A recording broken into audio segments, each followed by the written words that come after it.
30 e 31 e 20 de João.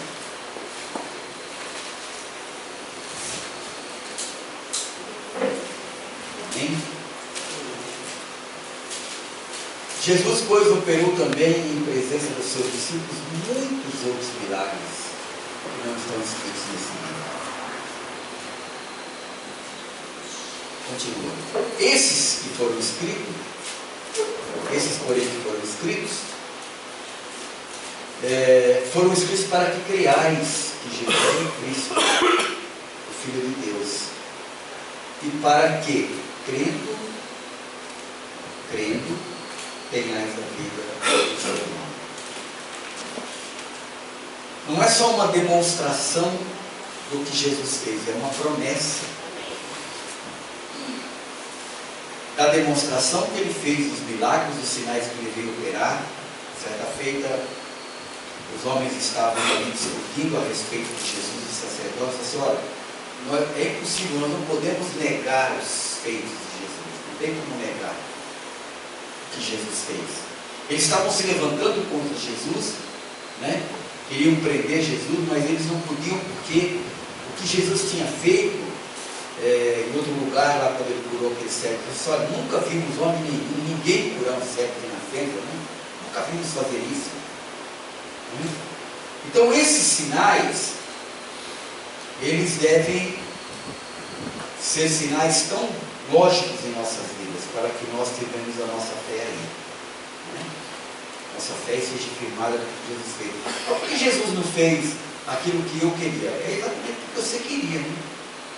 E de repente ele não vai fazer, porque não é você que é Deus, ele que é Deus de você, né?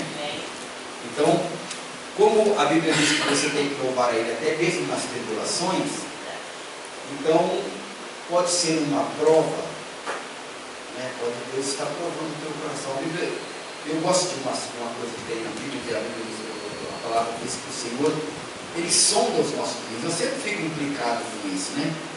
Porque os nossos rins é o filtro do corpo, né? Se o Senhor sonda os nossos rins, Ele sabe tudo que está no nosso corpo, tudo, né? A Bíblia diz que nada está oculto a Ele, ao seu calor, à sua presença. Então, queridos, é importante, vou trazer um outro versículo aqui para poder ajustar a esse versículo, né? É importante que nós criamos através dos milagres feitos e saber que Jesus, ele pode fazer milagres na sua vida muito mais do que fez. Por quê?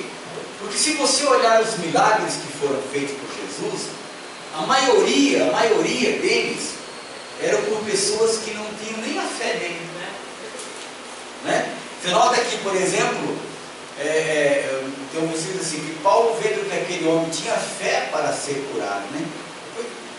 Depois já em Atos, né? Aquele homem tinha fé para ser curado, ele ordenou a cura do homem. Paulo percebeu que o homem tinha fé para ser curado. Quando Jesus fez essas curas, o povo estava, vamos dizer assim, um total abandono. A Bíblia diz que Deus se compadeceu desse povo, porque era um povo que estava, as ovelhas que estavam como sem pastor. Nós não estamos sem pastor, nós temos um pastor. Né? Tá certo que de vez em quando nós corremos, saímos do aprisco, né? Milhões e milhões de cristãos, eles fogem do aprisco, né? Pulam a cerca, né? Milhões e milhões de cristãos que já receberam a palavra do Senhor, que já foram comprados pelo sangue de Jesus, que já entregaram as suas vidas, né? O que acontece, queridos? O Senhor abandonou essas pessoas que o abandonaram? Não. O Senhor não abandonou, porque a Bíblia diz assim, que mesmo que nós fomos infiéis, né?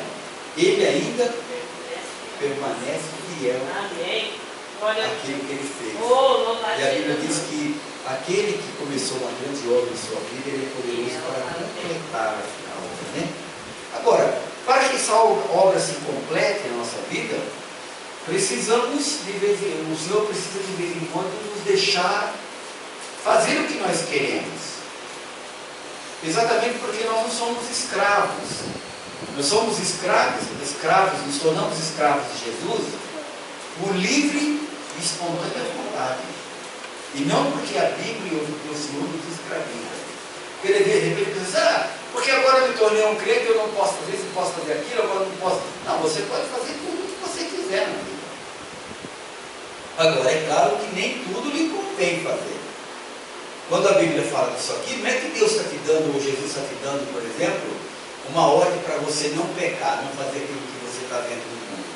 Ele está te poupando para que você não faça aquilo que você vai ter que pagar uma consequência. Olha, você pôr a mão no fogo, você vai se queimar, né? Na verdade, isso é um cuidado do Senhor com a gente, com nós, com os seus filhos, né? Quando a Bíblia fala, por exemplo, que os jovens serão, vamos dizer assim, que morrerão no meio da sua vida, ele está dando um alerta forte que o pecado mata, que o pecado faz mal, né? Que abre um precedente aí, né? Para que o pecado reine na vida da pessoa, né? A Bíblia diz lá em Tiago que nem pensar que Deus é o mal, porque Deus ordenou aí a maldição para alguém. Deus não ordenou a maldição para ninguém. É impossível que Deus, a Bíblia diz que é impossível que Deus, né, peque dessa maneira. Ele não vai ordenar maldição. Somos nós, os seus filhos, povo, que se afastam do Senhor e cria brechas para tal. Né? Lá em Oséias, no capítulo 5, a Bíblia diz assim que vendo Deus que o homem ele saiu da presença de Deus, ele não quer mais o Senhor, Deus simplesmente vai lá, fica lá de boa te olhando. Eu vou olhar o que você está fazendo, né? Aí em Oséias, capítulo 5 ou 6. 6, né? Capítulo 6 de Oséias. Ele fica olhando, a Bíblia diz, e esperando um momento correto. Né? Alguém acha para mim, por favor? Esperando o momento correto para que você, homem, eu, homem, nós tomemos uma posição e voltemos para o Senhor. Todos esses pecados cometidos pelos homens, né? A pessoa lá, ele faz isso, faz aquilo, comete tanto pecado, depois ele se arrepende e os pecados são perdoados. Porque Jesus já levou o pecado da humanidade na cruz do Calvário. Independente se ele nasceu um ano depois, um dia depois de Cristo, ou se ele nasceu agora, ou se ele vai nascer daqui não sei quanto tempo até Cristo voltar. Jesus já levou esse pecado na cruz. Agora, o que precisa acontecer é a consciência do ser humano. Só vai valer à medida do momento que eu tomar posse dessa cura. É por isso que a cura, você pode ver todos esses sinais de cura que Jesus fez aqui, mas você não toma posse. Você viu as bênçãos de Jesus na sua vida, mas você não toma posse. Quando a Bíblia fala da prosperidade, né, você vê a prosperidade de alguns homens na Bíblia e de algumas mulheres, mas você não toma posse. Você fica alheio daquilo lá, alheio daquilo lá. O que precisa, queridos, por isso que é difícil entender quando que a Bíblia diz assim, que é pela fé. Pela fé não é pela possibilidade comum. Pela fé é pelo sobrenatural. Alguém achou aí, Oséias? É isso mesmo aí? Oséias 6. Alguém tem aí? Então, queridos, é importante que nós tenhamos aí a certeza de que a palavra de Deus, ela sempre é o nosso guião, a nossa segurança, quando nós estamos vivendo dentro do princípio da promessa do Senhor, né? Dentro da promessa do Senhor em nossas vidas. Então é importante que nós É o versículo 15. Não, é capítulo 5, versículo 15. Vamos lá. Na minha fala diferente, por isso que eu não disse. É Oséias capítulo 5, Versículo 15. versículo 15. Ele já fala em Rafael, ele fala com o Ele fala assim: irei e voltarei para o meu lugar até que se reconheçam culpados e busquem a minha face. Estando eles angustiados, cedo me buscarão. O que nós vemos normalmente é que as pessoas, elas ouvem de Deus, elas ouvem de Jesus, elas ouvem a palavra do Senhor e ficam alheias àquilo lá, não querem saber por quê? Porque precisam se converter. Mas num determinado momento em que aquela pessoa passa por um aperto muito grande, aí ela toma uma posição, como aconteceu com o filho pródigo. Né? O filho pródigo viu lá que não tinha comida, a situação estava muito difícil, não conseguia comer nem a comida que dava para os animais ali, né? Aí ele cai e se disse, olha, eu reclamava tanto lá na casa do meu pai, né? Reclamava tanto de lá, né? Quem me dera eu pudesse ir lá comer a comida dos empregados, né? A humilhação aí foi muito grande, né? Por quê, queridos? Por causa da hora do aperto. E não quer dizer, né, que Deus colocou ele nesse aperto. Não, ele quem buscou. Se você procurar e conhecer toda aquela passagem ali, você vai ver que ele buscou aqueles problemas da sua vida. Não foi Deus que, né? A Bíblia diz que há caminhos para o homem que lhe parecem perfeitos, mas o final desses caminhos, eles são amargos, eles são doença, eles são morte, eles são armadilhas. E nós, homens, né, independente de cristãos ou não, nós não tomamos muito cuidado em determinado tempo e nós caímos nas armadilhas do mundo. E aí nós sofremos, né? Um sábio diz assim, que 99% dos problemas que o homem tem, ele mesmo que é responsável por eles. Ele é responsável pelos problemas que ele tem. Desde do seu corpo físico, da sua saúde, né? Como também dos problemas financeiros e problemas, enfim, de relacionamentos, de qualquer tipo de problema. Por quê? Porque as pessoas cavam naquilo lá. Quando a Bíblia diz assim, né? A Bíblia fala assim que você não pode desprezar a correção de Deus, né? Bem-aventurado o homem que não despreza a correção do Senhor, né? A correção do Senhor está onde? Está em toda a Bíblia. Agora, se eu não atento para a correção do Senhor, né? Imagine, por exemplo, o seu filho não atentar para a sua correção quando ele era pequeno, né? Ia ser atropelado, arrebentado, o quê? Né? A mesma coisa acontece conosco. Quando nós não atentamos para a correção do Senhor, entendem? Nós também somos arrebentados no mundo e sofremos. Mas isso não quer dizer que o Senhor quer que nós morramos no pecado. Ele quer que, mesmo assim, através dessas complicações, que nós façamos como fez o filho pródigo. Toma uma posição na vida. Dizer, olha, eu não quero mais. Quantas pessoas nós já temos ouvido que se tornaram pregadores, se tornaram pastores, estavam lá de repente nas drogas, de repente em coisas cruéis, como o contrário também. Muitos que estavam vivendo a bênção, também a vida deles viraram um inferno, porque abandonaram o Senhor. A mesma coisa.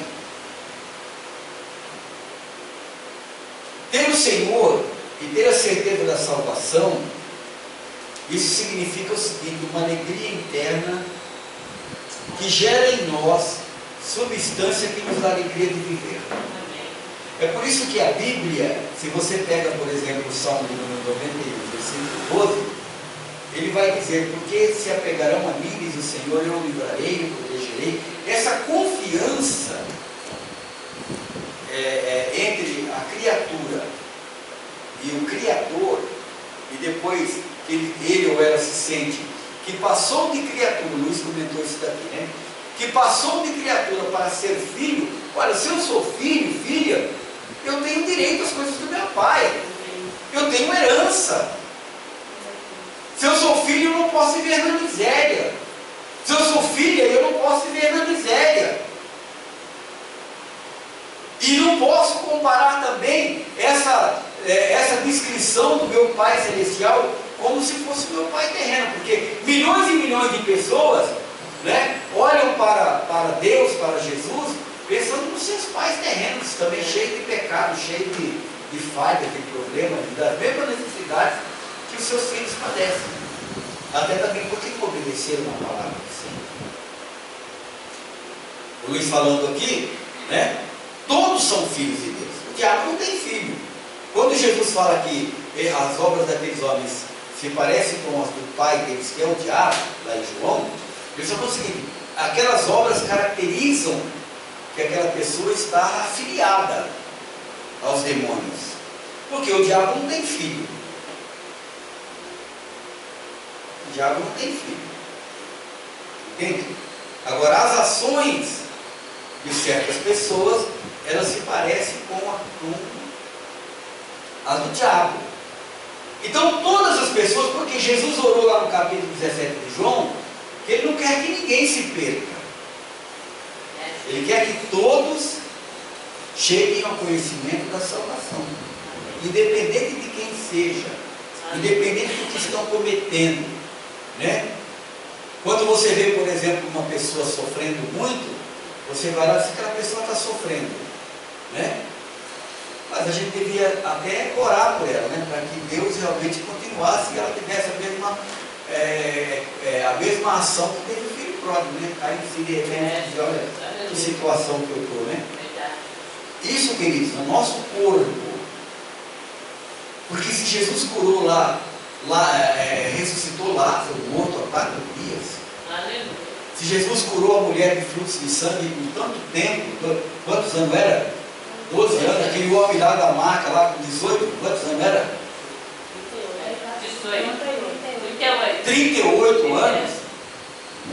Ué, o que Jesus não pode fazer por você e por mim? O que Jesus não pode fazer por nós? Hein? Ele é o mesmo, a Bíblia diz, ontem, hoje e eternamente. Então a diferença, a questão, queridos, está em nós nos afastarmos dele e não dele se afastar de nós. Né? Essa é a questão. Mas na verdade, quando nós temos nossos problemas, sejam eles financeiros, relacionamento, ou enfim, qualquer tipo de problema que nós temos aí, às vezes até no nosso corpo, né, patológico, problemas patológicos, a grande tendência é a gente se afastar do Senhor. Ah, porque hoje eu não estou bem, eu não vou buscar o Senhor. O Senhor tinha uma palavra de cura para você naquela noite, você não foi. Né? Ele tinha uma palavra de bênção para você, né? Se aquele homem lá, que estava na porta do templo, lá, da casa formosa, pedindo esmola, não fosse no templo aquele dia, o que aconteceria com ele? Não receberia bênção. É? E se a mulher não fosse buscar água lá no poço, aquela hora que Jesus estava lá? É? Então, queridos, nós precisamos sempre estar atentos a isso. Não é? Porque se nós ficarmos com preguiça de buscar a Deus, olharmos, tirar o nosso foco para buscar outras coisas, né? Certamente você aqui está aprendendo coisas boas de Deus na sua vida, mas se estivesse vendo uma televisão, se estivesse num show, num restaurante, numa pizzaria, você estaria certamente olhando a roupa de alguém, julgando alguém, ou alguém que está comendo muito, ou não. Não, é verdade. Você estaria cometendo um pecado. Não porque você estaria comendo lá, mas porque claramente estaria olhando para alguém e julgando alguma coisa.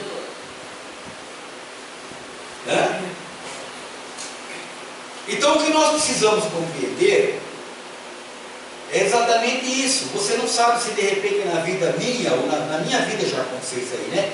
Tempos em que o Senhor estava lá, como está aqui no capítulo 5, né? Como está aqui no capítulo 5, Jesus foi para lá e ficou sentadinho ali, esperando eu tomar uma posição na minha vida. Aí você vê, por exemplo, o cristão reclamando, minha vida está muito difícil. E o Senhor está esperando você tomar uma posição. O Senhor está esperando você, né, exercer a sua fé. Jesus está esperando você, não que Ele te deixou lá, né? Não que Ele te abandonou lá, Ele não te abandonou, não. Né? Mas esperando você tomar uma posição, porque Ele continua falando com o seu ouvido, Ele continua falando através, hoje mais ainda, né? Através das redes sociais, que hoje está muito fácil, Ele continua falando através de um mensageiro, através de um amigo, de uma amiga, de uma pessoa, através de uma escrita, de qualquer maneira, o Senhor está falando ao teu coração e ao teu coração. Mas mesmo assim, né, o nosso coração de repente está endurecido. Agora vai lá para Hebreus, capítulo 4. Capítulo 4 de Hebreus.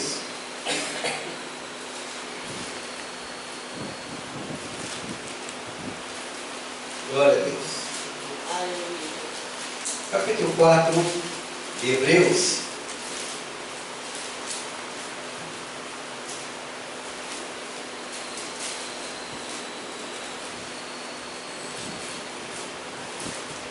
Diz o seguinte: a entrada no descanso de Deus pela fé. Né? A Bíblia não diz que você vai entrar no descanso de Deus lá só depois que você morrer. Né? Ué, você não pode, se você for entrar no descanso de Deus só quando você for morrer, como é que você vai ter certeza que você vai entrar no descanso?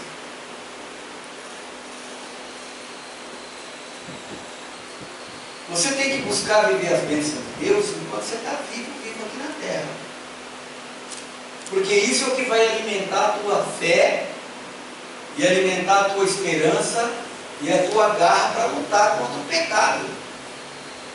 Né? Porque nós não vamos terminar essa luta contra o pecado até que nós estiver respirando. Até que você estiver respirando, você vai continuar lutando contra o pecado, que é exatamente o que te impede de estar na presença de Deus. Se você tiver 100 anos, não interessa quantos anos tenha, mas nós vamos ter que lutar contra o pecado sempre. Né? Quando você vê, por exemplo, uma pessoa, um idoso, uma idosa que serviu a Deus, né? Chega no fim da vida, passa por um aperto terrível, aí, como nós conhecemos algumas pessoas, né? E aquela pessoa, ela está viva ainda, ela está na condição do pecado ainda. Não é? Porque ela, é claro que nós não podemos julgar as condições de ninguém, a mentalidade de ninguém, só Deus pode fazer isso, mas ela está vivendo. Tanto ela está desfrutando daquilo que é bom para o seu paladar, para a sua vida, como também está no risco do pecado. Em suma, o risco do pecado em nossas vidas nunca acaba.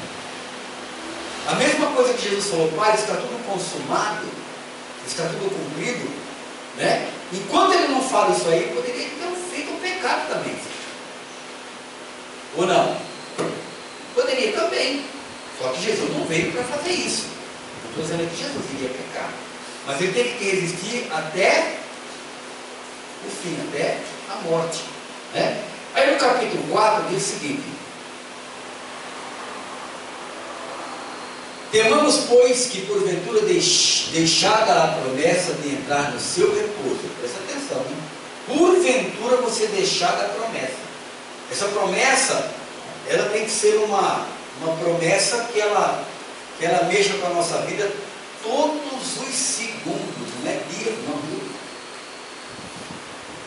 Porque você pode de repente, né, sair da bênção ou sair do céu para o inferno, numa atitude que você toma, por exemplo, de desespero, ou numa atitude que você toma de explosão.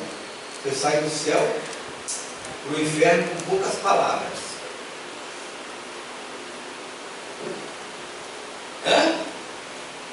Então é por isso que a Bíblia diz que tem que orar e vigiar. Tem que orar e vigiar. Orar e vigiar, né? Em todo tempo, em todo lugar, né? Hoje, qual lugar que você precisaria orar mais? Eu acho que para mim seria no trânsito. Não sei para você. Porque é terrível o trânsito, né? Acho que é o pior lugar que tem. Então, assim, temamos, pois, que porventura deixada a promessa de entrar no repouso, pareça que algum de vós fica para trás, né? Mas, pô, como é que eu vou fazer agora? Agora eu aceitei Jesus, Eu já criei na promessa e agora eu vou ficar para trás, sem ir nesse descanso de Deus? Quando eu me lembro, queridos, da promessa do descanso do Senhor, essa promessa aqui, então eu começo a me animar e achar que tudo que eu estou vivendo é fichinha. É por isso que eu vou me alegrar no que eu estou vivendo. Ei, você está entendendo? Quando eu penso, quando eu descubro verdadeiramente a promessa do Senhor de salvação, então eu me alegro porque eu vejo que o que eu estou vivendo aqui é fichinha, é moleza.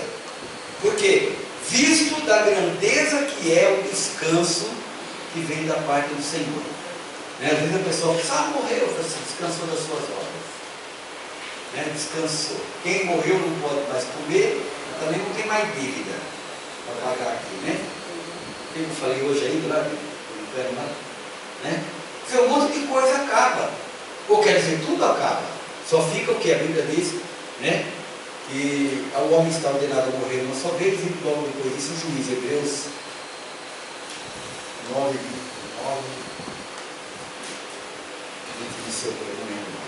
bom, tá lá. Vamos lá para frente. Porque também a nós foram pregadas as boas novas, como a eles. Mas a palavra da pregação nada lhes aproveitou, porquanto não estava misturada com a fé. Então, a palavra pregada, o evangelho pregado, se não tiver misturado com fé, entra por um ouvido, sai pelo outro ouvido. Jesus falou um dia que eles são como meninos, né? E ouvem uma canção de fúnebre e não choram, e ouvem alguma coisa boa para rir, mas também não ri, porque eles são mulheres, não estão nem aí com nada, né? Estão esquentando a cabeça com nada, né? Tem milhões de pessoas, mas se nós formos ver aí, nós também, porque nós também de repente estamos tão ocupados com as coisas desse mundo, que nós nem rimos e nem choramos pensando nessas coisas. Aliás, nem pensamos. Hebreus 9, 27. 9, 27. Eu sabia que era por aí. Né? O homem está ordenado a morrer uma só vez, e depois disso juízo. Né? Foram pregadas as boas novas. Quer dizer, quando a boa nova é pregada, que está lá em Isaías, né? O Evangelho da Salvação, o dia da salvação, quando as boas novas chegam em nossas vidas, é o dia da salvação. Porque quando as boas novas chegam a nós, como diz a Bíblia em Jeremias, se não me engano, que quando você prega o Evangelho para alguém, aquela pessoa se converte, os seus pecados são tirados, e você fica livre daquele pecado daquela pessoa. Quando aquela pessoa não se converte, a Bíblia diz que ela morre no seu pecado, não é assim? A Bíblia diz? Por quê? Porque ela ouviu a boa nova, mas não atentou para as boas novas, não quis saber da boa nova, né? Agora, para a gente estar todo dia buscando o Senhor, para a gente estar todo dia meditando na palavra do Senhor, para estar na igreja aprendendo, querido, nós temos que nos esforçarmos, porque se nós não fizermos uma coisa muito grande para estar reunidos, para estar aprendendo, a gente vai fazer outras coisas, vai descambar para outro lado. E se nós formos para outro lado, nós não vamos ter a correção do Senhor em nossas vidas. E se não tivermos a correção do Senhor em nossas vidas, né, certamente vamos nos perder. A Bíblia continua dizendo aqui, né? Foram pregadas as boas novas como a eles, mas a palavra da pregação nada lhes aproveitou, porquanto não estava misturada com a fé naqueles que a ouviram. Porque nós, os que temos crido, né? Que está escrito lá? Entramos. Então diga para o seu vizinho, você já está no repouso. Sabe o que está acontecendo, querido? Você não está dando valor para o repouso.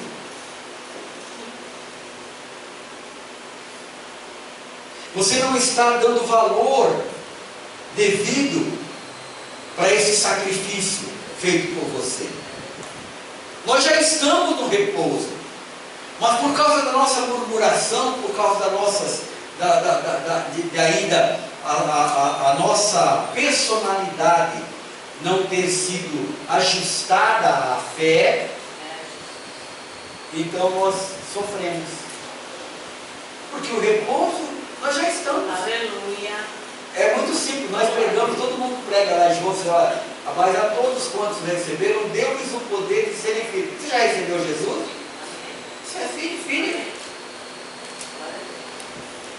E qual é o pai que vai querer o seu filho, ver o seu filho sofrendo, morrendo, com fome, sendo injustiçado, cobrado? Qual é o pai?